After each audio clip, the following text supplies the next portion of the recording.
My name's Lauren. I am the Lolo behind LOLODIDIT, a hand-dyed yarn business based in central Kentucky. I wanted to talk to you today a little bit about organization. So I have been running a small business for about 10 years now, and running my hand-dyed yarn business for 8. And it is a lot. For those small business owners out there, for you creative business owners out there, it's a lot. There's a lot of things going on. And I was just editing a video of an interview with a designer, and she said something really profound. She says that the creative part of a small business, if you're in a creative small business, is such a tiny percentage of all of the things that we do. And especially a business like mine, it's basically a micro business. I shouldn't even say small business. It's a micro business. There's usually less than 8 people working with me at any given time, and the 8 includes like my tech editor. So for my knitwear design, so there's not a lot of people. And so when you are running a small business, it's expected that you are a master of everything, and you have to wear a lot of hats, and that can become really overwhelming really quickly. And I learned that really fast. LOLODIDIT was very popular very quickly, and I had to learn how to juggle a lot of things all at the same time while also learning how to run a small business. Just learning the basics of running a small business, taxes, legal entities, and all of those things. And to run a small business or a micro business, you have to be extremely organized. Now, I joke a lot with people that I'm just flying by the seat of my pants. But the truth is I have a really good organizational system. I really try to keep up with everything that I'm doing. I have calendars and I have collaborations with people. I keep on top of my email and all of that. So I thought I'd share just one aspect of my organization. So I use a lot of things through technology. For those of you who don't know, before working for myself, I worked for Apple, and I have to admit that I learned a lot from doing that job. I'm very grateful for my experience. But I am a pen and paper kind of girl. So most of my organization is in paper. So I'll just show you, these are just my notebooks from last year, so from 2021. So I have all of these. They are full. And then this one is the one from this year that I am just ending to get into my new planner. So what I've been doing for the past basically 8 years, and I've gone back and forth between planners and notebooks. The planners I really liked because right at the beginning, I was struggling to get things on future tasks, like making sure that I am planning out far enough in advance to plan my dye schedule, to plan the colorways that I want, to be a seasonal creator, because a lot of the knitting industry is seasonal. And you all like all your knit-alongs. You know, it's sweater season right now, so all of those things really, really matter. And so I used a calendar paper planner for about the first year. And the paper planner was basically a weekly calendar on the left and a blank page on the right. And between every page was just a blank page of notes. And that worked really, really well for me. Then I started using notebooks as my running to-do list. So even before I worked for myself, I was a task list oriented person. So I would come up with these running task lists, and they basically work like, this is before bullet journal was a thing. I didn't know that bullet journal was a thing when I was doing this, but it's basically just running task lists. So you can see just a date at the top, and then boxes with little, here's another one. So the date at the top, and then boxes with my to-do list. And I would just go through it. All of my notes, all of my die recipes are in the pages in the middle. So I have, here's another one, just a running to-do list. So this is basically what I did, was bullet journal. And for those of you who are in the planning world, I will tell you that the beginning, once I was doing this, I was super solid. I understood what I was doing. I could plan, and it didn't have to be pretty. It's literally just text and words. I didn't do anything special at all. And for those of you guys who are creative, like myself, you want to make everything pretty, but I'm telling you, trying to make my bullet journal pretty took away from the ability to do my job well. So the few times that I really did try to do a spread or add washi tape and stickers and all that, I was spending an hour just making everything pretty instead of working on the tasks that I really had to get done.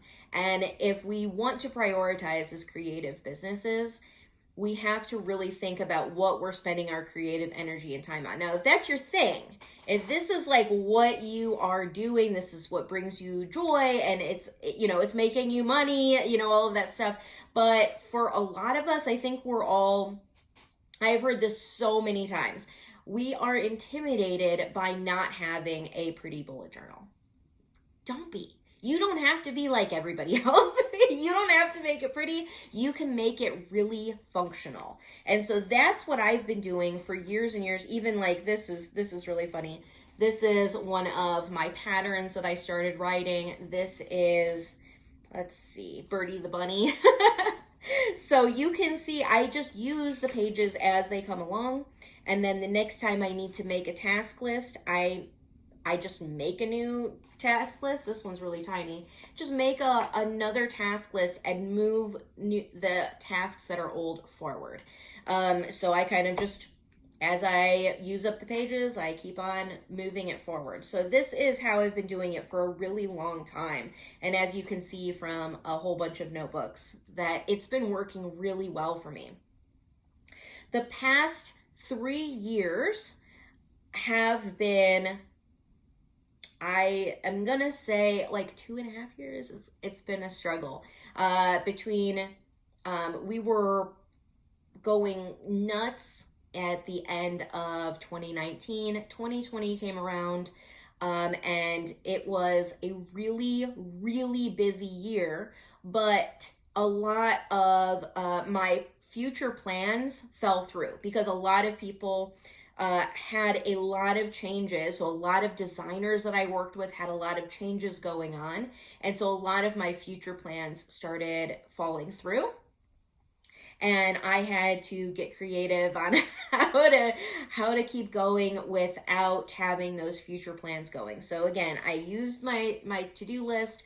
I didn't have a calendar at that time, and I kind of dropped my calendar altogether because I used for my future planning while I was doing this, I used the iCal that comes on my Mac and put plans in my calendar digitally that were farther in the future that I didn't really have to think about at the moment. But now, after 2.5 years, I feel like we are now at a good place. So in 2021, we moved to Kentucky from Las Vegas. And it took a while to get a solid team up and running, to get going, but now I'm in a really good place again, and I can think about what I want to do for future planning again. And I've been reaching out to a lot of designers and collaborations and different makers. So if you are a maker or a knitwear designer who wants to do a collaboration with us using LOLODIDIT yarn, please reach out to me. All of my information is below. My 2023 books are open, and they really haven't been for like 2 years. I haven't been reaching out. I have not been doing a lot of new new designer, like new to me designers, I haven't been reaching out to a lot of people in the past 2.5 years. So if you are, and you know that I really haven't been taking anything, and you're watching this, you are a creative maker, and you want to be featured on my podcast or Instagram or do a giveaway and be featured, you absolutely can reach out to me and email me, because I am putting together all of my 2023 calendar. So after doing this for a long time, I decided to go back to a planner. So all of these are the Lecturum, I do not know how to pronounce that, or Moleskine. So all of these are just regular dot grid notebooks. There's not anything special about them. I didn't get anything. It's just paper in a bound book. But this year I decided to go back to a actual dated planner, because there are a lot of future plans going on, and I have way more than I have ever had in the past. So I really needed to lay it out week by week, and also keep track of what I was doing week by week with the task lists. So same thing as the bullet journal. I'm using this as a bullet journal with a running task list column on the right side of the page. And on the left side of the page is a weekly calendar. So similar to what I did the first and second year of being in business. This is a Hobonichi Weeks Mega, and I love it. I already moved in. So I use, let me take it out. This is Galen Leatherworks on Etsy. That's what this case is. I have no idea if I like it or not, but I know somebody's going to ask what this is. I just got it in the mail like a week ago. And so I haven't even like filled up. I don't have anything in this. But this is a Hobonichi Weeks Mega. And what I did is all of the pages, like this is a blank page. So they have the weeks on the left side and just a grid on the right side. So this works really well to keep my bullet journal on one side and my tasks, my actual timed tasks on the other. So what I did was I just created a little spread in the back in the notebook paper, because it's got like 100 and I don't even know how many. Let's look. 218 notebook pages. So this will be plenty, because I do go through a full notebook in a year, so I'm excited to have a lot of pages. I do plan on doing exactly the same thing as I did in my other journals, is I will keep a bullet list, I will keep my future plans, I'll have a calendar, and I also will use it to be writing down dye recipes, to journal a little bit. I do journal mostly on a daily basis. And even if it's just one sentence, like today was awesome, I do write things down, because it's nice to go back and review, like just reminisce or think about what I was thinking at that time of the year. And write down patterns, because I do design patterns on pen and paper and not on the computer first. So that's what this looks like. So I just created, literally, this is the week, I split it up into days, and then this is my running bullet journal. And I have a little bit of room at the bottom. I don't know if you can see that, but this says future events. So this is things that are coming up in the next 3 weeks, so that I don't forget about what's going on.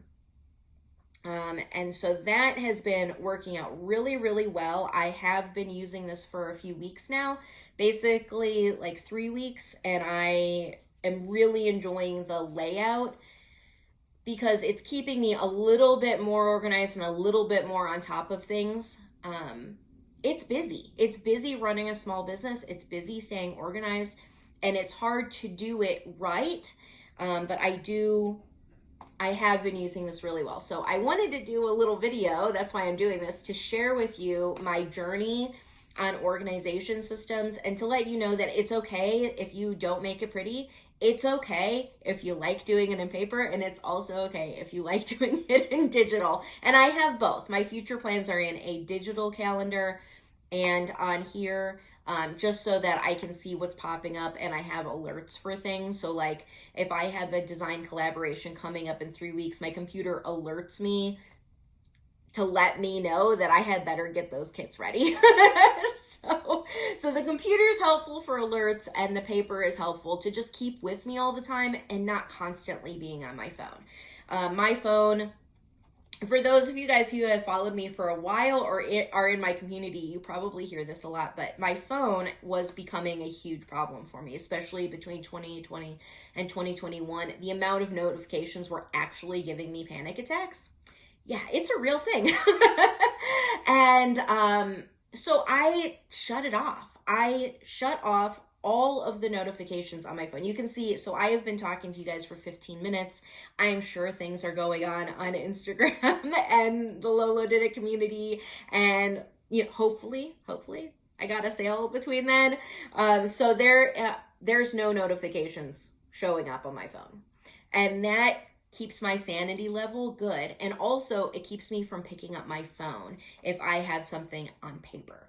So I schedule my scrolling through Instagram. I schedule the times that I'm planning posts or getting photos together. And so when I am doing email, I don't have to grab my phone. I see a notification and I go, oh, I want to see all this pretty knitwear design. You know, like I don't do that. So there's no notifications on my phone. If people get in touch with me, it's because I'm actually on my phone. And same thing with the planner. So this really helps me stay focused and organized. And so if you are one of those people that struggles with that, I hope that this video helps you. I know some of you guys will probably ask what I am using in this planner to write with. So I will share with you that real quick before I go. So on the reason why I got the Hobonichi is because I, in the past like year, got way into fountain pens. I love fountain pens, and it is for the exact same reason why I love hand dyeing yarn, because of the ink. So hand dyeing yarn is so creative, and the dyes look different depending on how you mix them, and it just blows my mind. I love playing with color. I love color so much. And when I realized that fountain pens I could put different inks in all the time, that ended it all for me. I started using fountain pens. So let me share with you this one. This is the Pilot, and it has a vanishing point. And this was given to me by one of my really good friends, and it is phenomenal. I use this all the time. I love this pen. I love that it has a vanishing tip. It has a large inkwell, like a converter on the inside, so there is a good amount of ink in here. It'll last me like a week and a half, and it is a fine tip, so it works. And so the reason why I moved to Hobonichi instead of these notebooks is these notebooks bleed a little bit if I use fountain pens, and the Hobonichi does not bleed through. You can see a little bit of ghosting on the pages, but that's about it, and I am thrilled with that. So this is the Pilot Vanishing Point, and I will put all the links to all of my stuff below. So everything that I've mentioned, I will have links to right there. So this is one of my favorites, and I probably will have to do a fountain. If you want more about planners, about the Hobonichi weeks, if you want more about fountain pens, let me know in the comments below, because I am completely obsessed. So love this one. And then the other one that I just got, we were in Asheville, North Carolina for the SAF show, the Fiber Festival. Oh my gosh, we had so much fun. All the sheep. It was awesome. But I went to Origami Ink there, and I even told my husband this like way in advance. Like, I am going to buy a new fountain pen from this fountain pen shop, Origami Ink in Asheville, and they were so nice. The best customer service. And I got, this is the Lamy 2000. and I got sparkly pink ink. Like, it is exactly the same color as my nail polish. And this is phenomenal as well. So I use these on a regular basis, and I use two different colors. I use a dark green and a pink to signify different things in my planner. And then I also use a pencil for things that might not be permanent, that might change. So this is it. This is what I'm using. This is what I run my business on, and I've been really successful doing it. I like staying organized. I like being on top of things. I love being a yarn dyer that designers trust to actually promote the designs that they're designing. So I really, really love doing that. And so I hope this helps creative businesses here in our community. I hope it helps you with your organization or just planning out the future year to see what kind of tools you'd like to use. So if you'd like more about organization, let me know in the comments below. I love to hear what you have to say. And yeah, that's about it. Thank you all so much for joining me. I hope you have an amazing weekend, and I will talk to you soon.